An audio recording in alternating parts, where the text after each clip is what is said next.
The sound from the alley, it was an ordinary afternoon, the kind that felt heavy with routine and predictability. Maria had been working as a maid for years, going from one house to the next, scrubbing floors, washing dishes, and doing laundry. The bustling city where she worked never seemed to rest, but for her, life had fallen into a monotonous rhythm. Her days were predictable, structured by the tasks she had to complete, the orders given by her employers, and the unspoken rule of silence that kept her invisible in the grand, busy household she served. But on this particular day, as she walked home after finishing her last shift, something unusual happened. It was late in the afternoon, and the sun was beginning to set, casting long shadows across the narrow streets. The alley she always cut through was quieter than usual, its cracked walls towering over the littered pavement. She'd passed through this alley dozens of times without thinking much of it. It was dirty, often smelled of garbage, and was mostly used by stray cats and rats looking for scraps. Yet today, something was different. As Maria walked, her ears picked up a faint, unfamiliar sound. It was so soft at first that she thought she must have imagined it.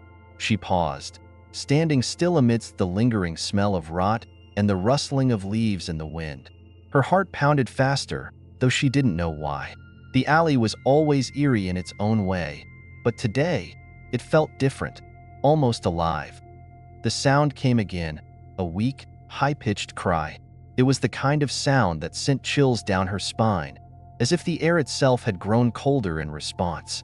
It was unmistakable now, a baby's cry, faint but unmistakable. Her chest tightened with worry, her mind racing. Who would leave a baby out here, in this dirty, desolate alley? She hesitated for a moment, her feet frozen to the ground. Fear and disbelief kept her rooted in place. But the cry came again, this time louder, more desperate. Something inside her snapped. She couldn't ignore it. Her body moved before her mind had fully caught up. She rushed toward the source of the sound, her eyes scanning the shadows for any sign of life. And there, among the heaps of trash, discarded cardboard boxes, and torn plastic bags, she saw it. A small, black garbage bag, half open, was rustling. From within came the unmistakable cry of an infant. Maria's breath caught in her throat as she stared at the bag in horror. She knelt beside it, her hands shaking as she gingerly opened the plastic, revealing a tiny bundle wrapped in a filthy, stained cloth. Her eyes widened in disbelief. It was a baby, a newborn, its skin still pink and delicate. The little one was so small, so fragile, its cries barely audible. Maria's hands hovered over the child, unsure of what to do next. She had no experience with babies, never having had children of her own, but instinctively, she knew she had to get the baby out of the cold, filthy bag. Her heart raced as she gently scooped the baby into her arms, holding it close to her chest. The infant's cries softened, but its tiny body trembled with cold and fear. Maria looked around frantically, as if expecting someone to appear, someone to claim this abandoned child. But the alley was empty. No footsteps echoed in the distance, no voices called out in panic. There was nothing but silence, broken only by the faint sound of the wind and the occasional distant honk of a car in the city beyond. Tears welled in Maria's eyes as she looked down at the baby. How could anyone do this? How could they leave a newborn to die in the trash? Anger mixed with her fear and confusion, but above all, she felt an overwhelming surge of protectiveness. This child needed help, and fast. The first call for help, Maria's hands fumbled for her phone, nearly dropping it in her haste. Her fingers shook as she dialed the emergency number. It felt like an eternity before someone answered. "Emergency services, how can I assist you?" There's a baby. In the alley. I found a baby in the trash." Maria's voice broke as she spoke, her words rushed and frantic. "Ma'am, please stay calm. Can you tell us your location?" "I'm in an alley off of 3rd Street, near the old warehouse. Please hurry. The baby is so small, it's freezing. We're sending help right away. Stay on the line with me." "Is the baby breathing?" "Yes, but it's cold." "So cold," Maria said, holding the infant closer, trying to shield it from the chill in the air. The operator's voice was calm, guiding Maria through what to do until help arrived. but every second felt like a lifetime. Maria sat on the ground, cradling the baby, her mind racing. Who would do this? And why? She scanned the alley again, looking for any clue as to who might have left the child here. But there was nothing, just the debris of a city too busy to notice the tragedy unfolding in its shadows. As she sat there, waiting for the ambulance to arrive, Maria couldn't help but wonder about the baby's story. Was the mother desperate? Was she scared? Had something gone horribly wrong? The questions swirled in her mind, but there were no answers, only the soft, steady breaths of the child in her arms and the distant sound of sirens approaching. The ambulance arrives. When the paramedics finally arrived, Maria felt a wave of relief wash over her, but it was mixed with sorrow. She had only held the baby for a short time, but in those moments, a bond had formed. The paramedics quickly took over, wrapping the baby in a thermal blanket and checking its vital signs. They moved with practiced efficiency, but Maria couldn't tear her eyes away from the little face, now calm and peaceful, no longer crying. "You did a good thing," one of the paramedics said as they prepared to transport the baby to the hospital. "This child is lucky you found them." Maria nodded, but her heart felt heavy. Lucky? The thought seemed almost cruel in the face of what had just happened. How could anyone call this baby lucky, abandoned and left to die in the trash? As the ambulance doors closed, Maria stood alone in the alley, the sound of the sirens fading into the distance. The city continued on around her, indifferent to the tragedy she had just witnessed. Life moved on, as it always did, but for Maria, something had changed. She couldn't shake the image of the baby in the trash, couldn't forget the way it had felt in her arms. Questions and fears, the rest of Maria's walk home was a blur. Her mind raced with 100 different thoughts, each more unsettling than the last. Who had left the baby? Why had they done it? Was the mother out there somewhere, crying for the child she had abandoned? Or had she walked away without a second thought? When Maria finally reached her small, modest apartment, she collapsed onto her bed, exhausted and emotionally drained. She stared at the ceiling, the events of the day replaying in her mind. The baby's face was burned into her memory, its cries still echoing in her ears. She knew she wouldn't sleep that night. As the hours passed, Maria's thoughts shifted from shock and disbelief to anger and resolve. She couldn't let this go. She couldn't just be a bystander in this tragedy. Someone had to be held accountable for what had happened to that innocent child. And if no one else was going to fight for the baby, then she would. The journey to recovery, the hours after Maria found the abandoned baby, passed in a haze of activity and emotion. After the paramedics whisked the child away, Maria found herself lingering outside the hospital, unable to leave, unable to turn her back on what had just happened. Her feet ached and her body begged for rest, but her heart was tethered to that small infant, now nestled somewhere within the hospital walls. She watched as people came and went through the sliding doors of the emergency room, their lives carrying on, unaware of the life-changing moment Maria had experienced just hours ago.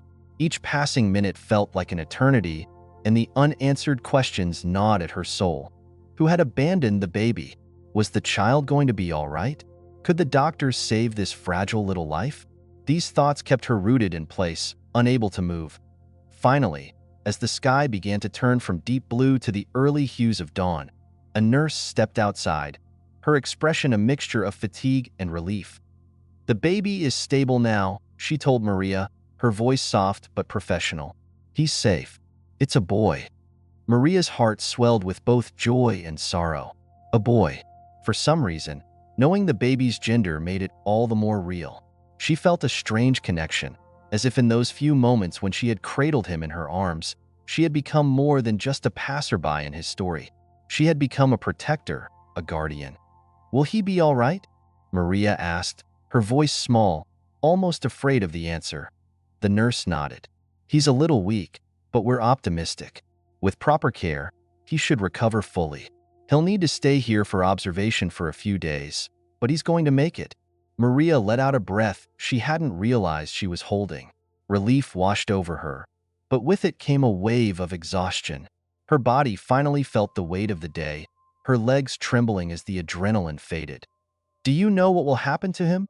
Maria's voice was tentative, as though she didn't dare to hope for an answer. Will someone come for him? His family? The nurse shook her head slowly, her expression turning somber. It's unlikely. The authorities will investigate, of course, but in cases like this, it's rare that anyone comes forward. The baby will most likely be placed in the care of the state. Maria's heart sank. She had seen what happened to children who were placed in the system, bouncing from foster home to foster home, never knowing the stability of a permanent family. The thought of that innocent little boy growing up without love, without someone to care for him, broke something inside her. She thanked the nurse quietly and began to walk home, but her mind was far from the cracked sidewalks beneath her feet. That tiny baby had already wormed his way into her heart, and she knew, deep down, that she couldn't just walk away from him. A new responsibility. The following days passed in a blur. Maria couldn't focus on her work, couldn't think about anything but the child she had found. She visited the hospital as often as she could, always under the guise of simply checking in, making sure the baby was all right. Each time she stepped into the neonatal ward, her heart raced a little faster, at first. The nurses were surprised to see her return so frequently, but as the days went by, they began to recognize the unspoken bond forming between Maria and the baby. They allowed her to sit with him, even hold him when his condition stabilized. The tiny boy was still weak, but every day he grew a little stronger, his cries a little louder, his tiny fists clenching and unclenching as he fought for life. Maria spent hours by his side, talking to him softly, telling him stories of her childhood, of her dreams, and of the life she hoped he would one day have. She couldn't explain why she felt so connected to him, but the bond was undeniable. It was as if fate had placed this child in her path for a reason, as if their lives were now intertwined.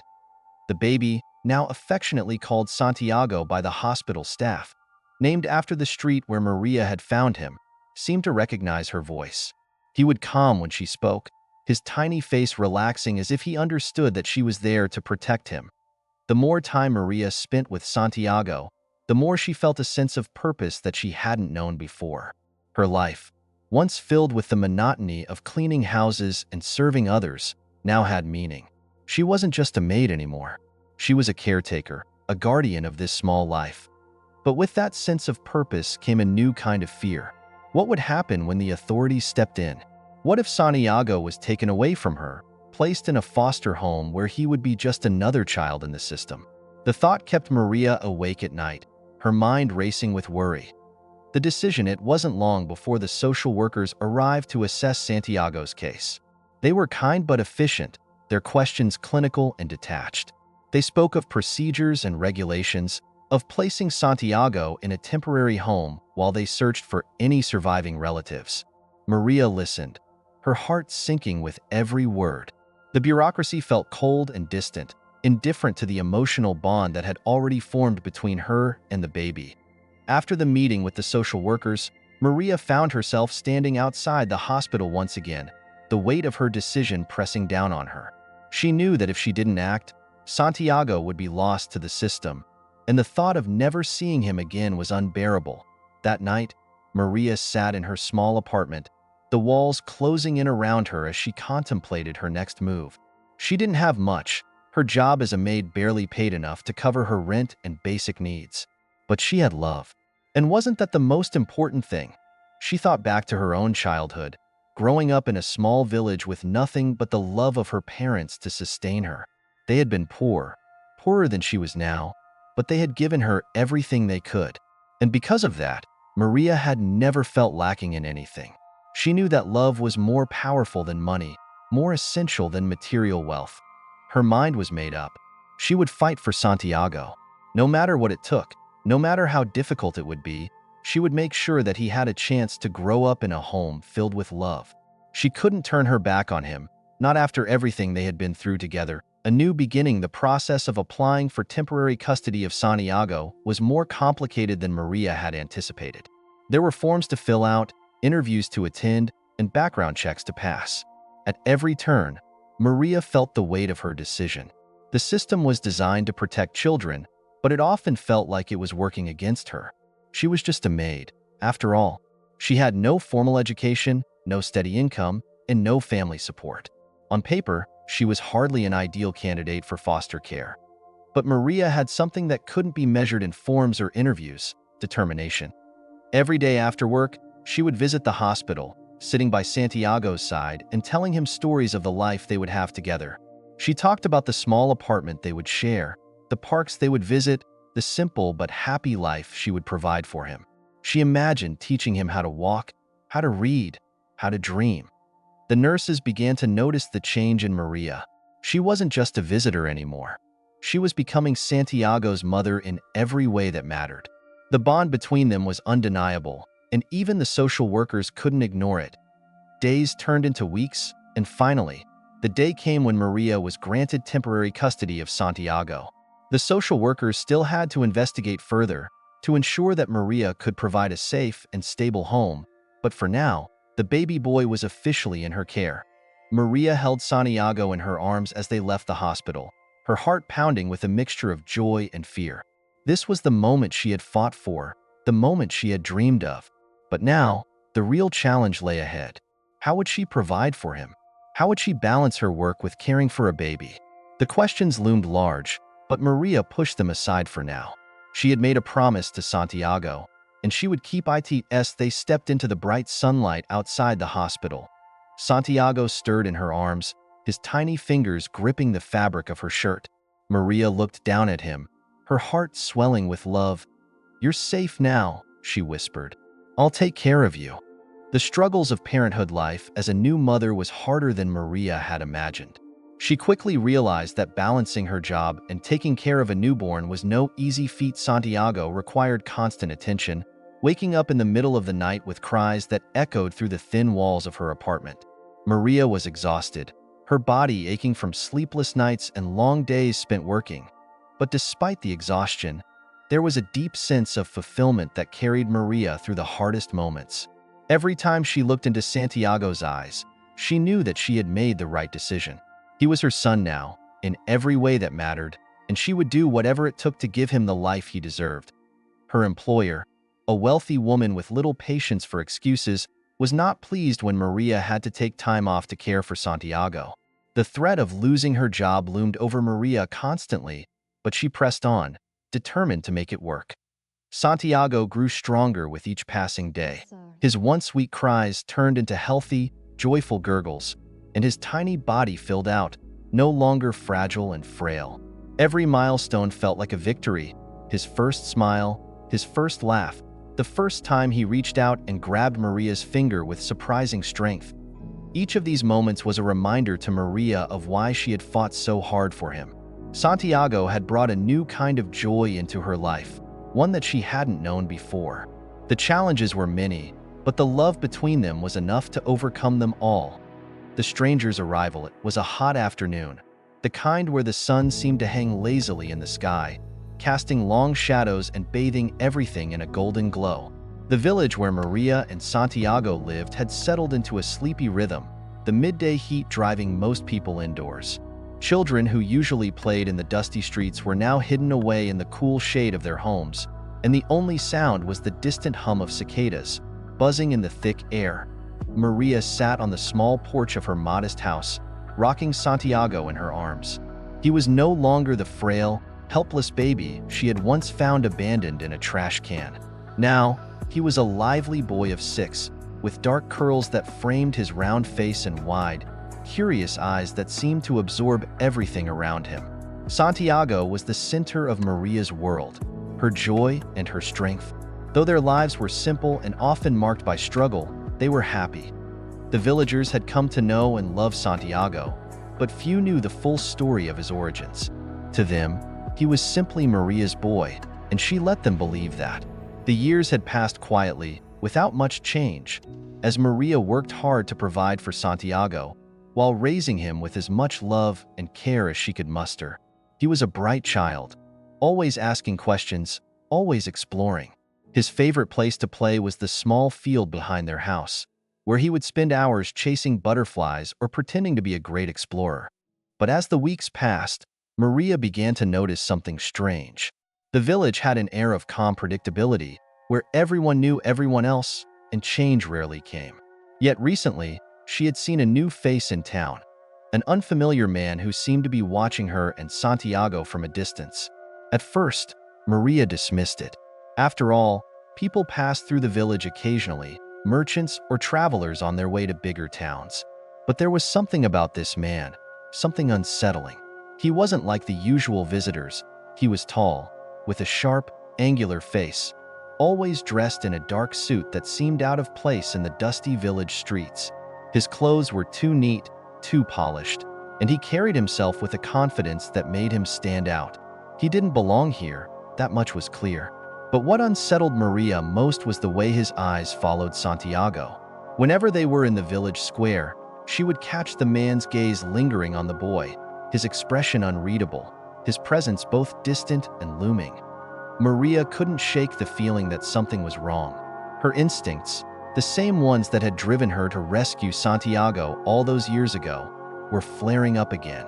She had spent so long protecting him, building a safe, quiet life for them both, and now this stranger was stirring a storm in her heart. The first encounter one evening, after she had finished her work cleaning the local inn, Maria decided to confront the man. Santiago was playing outside, his laughter echoing through the yard as he chased a kite he had made from sticks and scraps of cloth. Maria watched him for a moment, her heart swelling with pride and love, before steeling herself and walking toward the center of the village where she had last seen the stranger. As she approached, there he was, standing near the old stone well, his hands clasped behind his back, as though he were waiting for something or someone. Maria's steps faltered for a moment, a sudden wave of anxiety washing over her. But she pushed it down, her resolve hardening. She couldn't live with this silent fear anymore. She needed answers. "Excuse me," Maria called out as she neared him, her voice firmer than she felt. "Can I help you?" The man turned slowly, his eyes landing on her with a calm, almost unsettling intensity. For a moment, he said nothing, just studied her with those piercing eyes. Then he smiled, a slow, calculated smile that did nothing to ease the knot in Maria's stomach. "Ah, you must be Maria," he said smoothly, his voice low and even. "I've been hoping to speak with you." Maria's breath caught in her throat. How did he know her name? She didn't know him, had never seen him before his recent appearances in the village. A cold chill ran down her spine despite the warmth of the evening air. "I'm sorry," she said, forcing herself to maintain eye contact, "but I don't know who you are." The man tilted his head slightly, as though amused by her confusion. "No, I don't suppose you would," he replied. "I've been away for a long time. My name is Mr. Calderon, and while you may not know me, I know quite a bit about you and your son." At the mention of Santiago, Maria's blood ran cold. She clenched her fists, fighting the urge to take a step back, to run.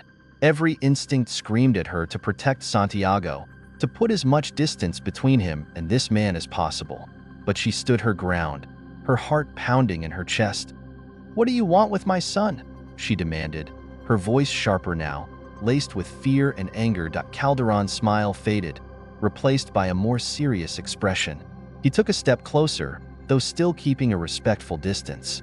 "I understand your concern, Maria," he said softly, "but I'm not here to harm you or the boy. Quite the opposite, in fact. I'm here because I believe I may have some answers to questions you've been carrying for years." Maria's mind raced. What was he talking about? What answers? She had no questions, at least, none that she wanted this man to answer. She had worked so hard to bury Santiago's past, to keep it hidden and protect him from whatever darkness had led to his abandonment. But now, it seemed, that darkness had found them again. "I don't need answers," Maria said, her voice steady but cold. "I just want you to leave us alone." Calderon's gaze softened, and for the first time, there was a flicker of something in his eyes. Pity, maybe, or regret. "I'm afraid it's not that simple," he replied.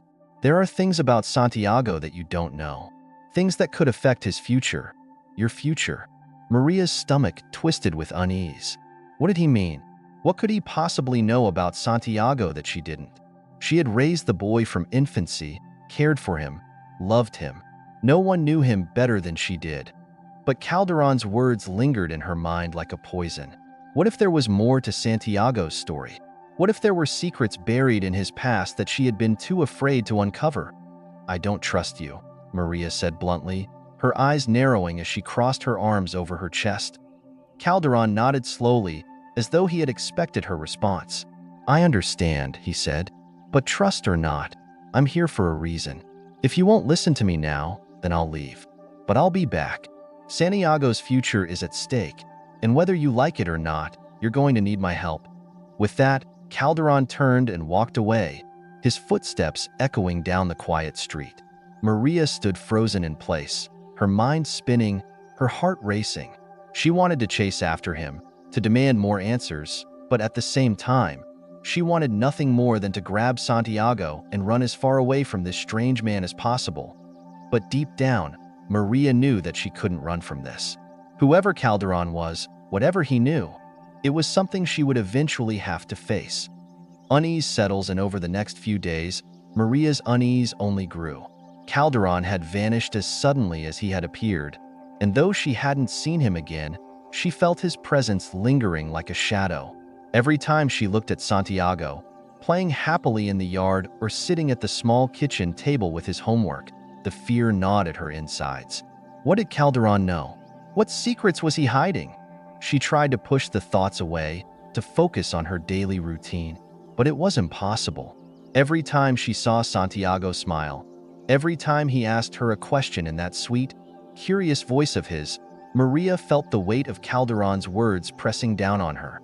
There were things about Santiago she didn't know, things that could change everything, and then, one evening, Santiago came to her with a question that shattered the fragile calm Maria had been trying to maintain. "Mom," he said quietly as they sat together on the porch, the sun setting in the distance. "Where did I come from?"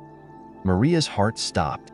She had always known this question would come one day, but she had hoped it would be years down the line, when Santiago was old enough to understand the full truth. But now, at 6 years old, he was starting to wonder about his past, about the story Maria had kept hidden from him for so long. She swallowed hard, her mind racing. How could she explain the truth to him without breaking his heart? How could she tell him that he had been abandoned, left to die in a trash can, saved only by a stroke of fate? It was too much for a child to bear. But Santiago was looking at her with those wide, trusting eyes, and she knew she couldn't lie to him.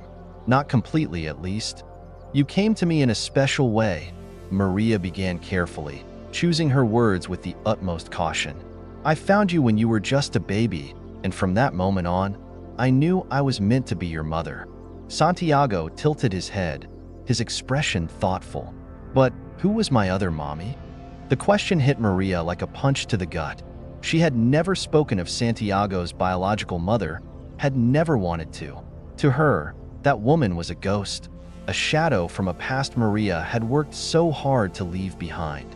But now, it seemed that shadow was creeping back into their lives.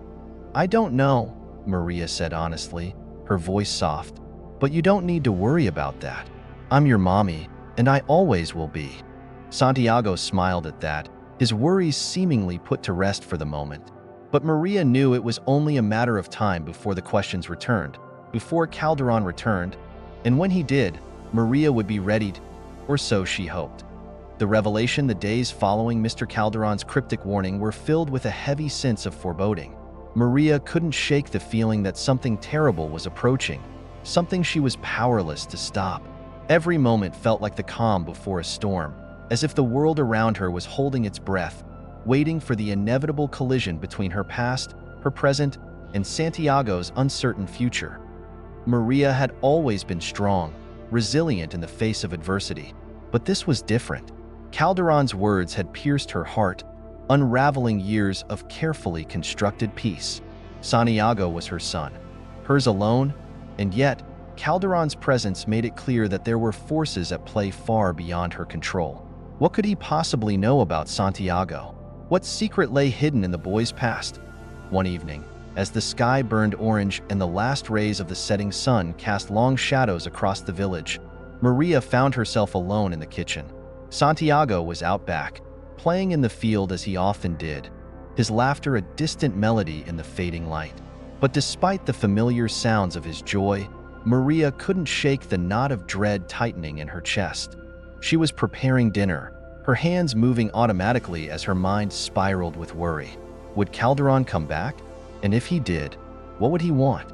She had never been one to give in to fear, but the thought of Santiago being taken from her, of his innocence being shattered by truths he wasn't ready to hear, it was more than she could bear. Suddenly, there was a soft knock on the door, and Maria's heart skipped a beat. She froze, her breath catching in her throat. For a moment, the only sound was the gentle clatter of the wooden spoon she had dropped onto the counter. The knock came again, louder this time, and Maria's blood turned to ice. She wiped her hands on a towel, trying to steady her breathing, and walked toward the door. With each step, her dread grew, the weight of uncertainty pressing down on her like an invisible hand. When she opened the door, her worst fear was realized. It was Mr. Calderon. He stood there, as composed as ever, his dark suit immaculate despite the dust of the village streets. His eyes were the same, sharp, piercing, and unsettlingly calm. Maria's hands clenched at her sides as she stared at him, every muscle in her body tensing with the instinct to protect. "Good evening, Maria," Calderon said softly, as though they were old friends. "I hope I'm not intruding." "You are," Maria replied, her voice tight with barely suppressed anger. "I told you to stay away from us." Calderon's smile was faint, almost pitying. "I'm afraid I can't do that," he said. "There are things you need to know, things that can't be ignored." Maria stepped forward, her gaze narrowing. "You don't get to decide what we need to know. Santiago is my son. He's happy. He's safe. Whatever you think you know, it doesn't matter." Calderon held her gaze, his expression unreadable.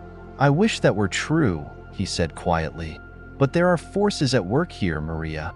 Forces beyond either of our control. Santiago is special. And whether you want to believe it or not, his past is going to catch up with him." Maria felt a wave of nausea at his words. Special? What did that mean? She had always known that Santiago was different, that there was something extraordinary about the boy who had been abandoned and yet thrived under her care. But she had never questioned it, not really. She had been too focused on loving him, on keeping him safe. Now, it seemed, the world was closing in around them. "I don't care what you think," Maria said, her voice shaking with emotion. "Santiago is my son. That's all that matters." Calderon sighed, his expression softening. "I understand," he said. "You love him.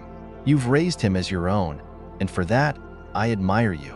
But love alone won't protect him from what's coming." Maria's fists clenched at her sides. "What are you talking about? What's coming?" Calderon hesitated for a moment, as if weighing his words carefully. "There are people, powerful people, who have been searching for Santiago for a long time. People who know what he is." Maria's heart skipped a beat. "What he is?" she repeated, her voice barely more than a whisper. "He's a child. My child." Calderon shook his head slowly. "He's more than that, Maria. Santiago is not like other children. His birth, his very existence, it wasn't an accident. He was left in that trash can because someone knew how dangerous he could be." Maria felt the room spinning around her. Her knees weakened, and she had to grip the doorframe to steady herself. "Dangerous?" she whispered, the word like a knife in her chest. "Santiago is the sweetest, most gentle child in the world. How could he be dangerous?" Calderon's expression softened again, a flicker of genuine sorrow in his eyes. "I'm not saying he's dangerous now," he said, "but there is power in him, power that will awaken as he grows. And if the wrong people find him first..." Maria didn't let him finish. Her fear turned to fury, and she stepped forward, her eyes blazing with the fierce protectiveness that had kept her and Santiago alive for all these years. "You don't know my son," she hissed. "You don't know anything about him." Calderon didn't flinch. "I know more than you think," he said. "And I know that the people who are looking for him won't stop until they find him." Maria's mind raced. She had always known that Santiago's origins were mysterious, that there were unanswered questions about his past. But she had never imagined this. Could it be true? Could there really be people out there searching for him? And if so, what did they want? Her thoughts were interrupted by a sound from outside. Santiago's voice, calling to her, happy and carefree, unaware of the storm brewing around him. Maria's heart clenched. She had to protect him, no matter what. She turned back to Calderon, her resolve hardening. "You need to leave," she said firmly. "Now." Calderon met her gaze for a long moment, then nodded slowly. "I'll go," he said, "but I'll be back. And when I return, I hope you'll be ready to listen." He turned and walked away, disappearing into the gathering twilight. Maria stood in the doorway, her heart pounding, her mind spinning with questions. What did all of this mean? And how could she protect Santiago from a danger she didn't fully understand? The awakening the following days passed in a haze of anxiety and dread. Maria couldn't shake Calderon's words from her mind, and the weight of his warning pressed down on her like a suffocating blanket. She watched Santiago more closely than ever, looking for any sign of the power Calderon had spoken of. But to her, Santiago was just a boy, her boy, full of laughter and curiosity, with a heart as pure as gold. Still, Maria couldn't ignore the growing sense that something was changing.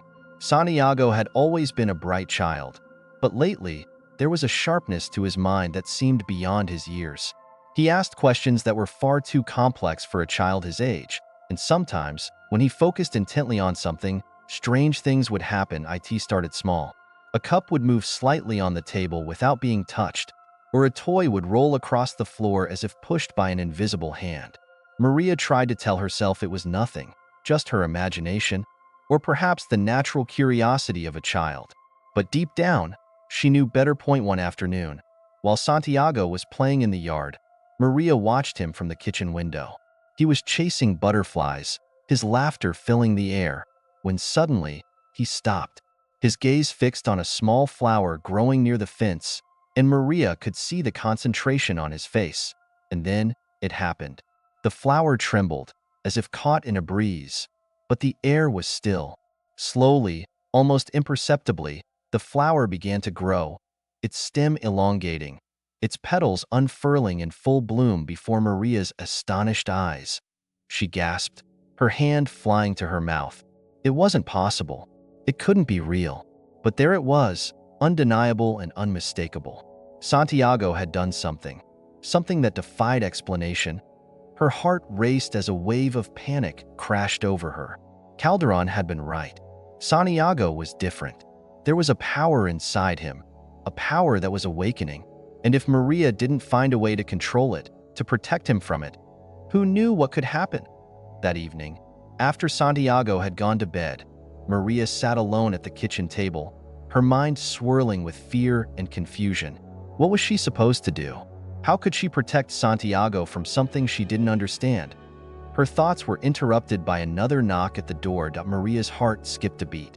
She knew who it was before she even opened the door. Calderon stood there, his expression calm but serious. "I told you I'd be back," he said softly. Maria didn't argue. She stepped aside and let him in.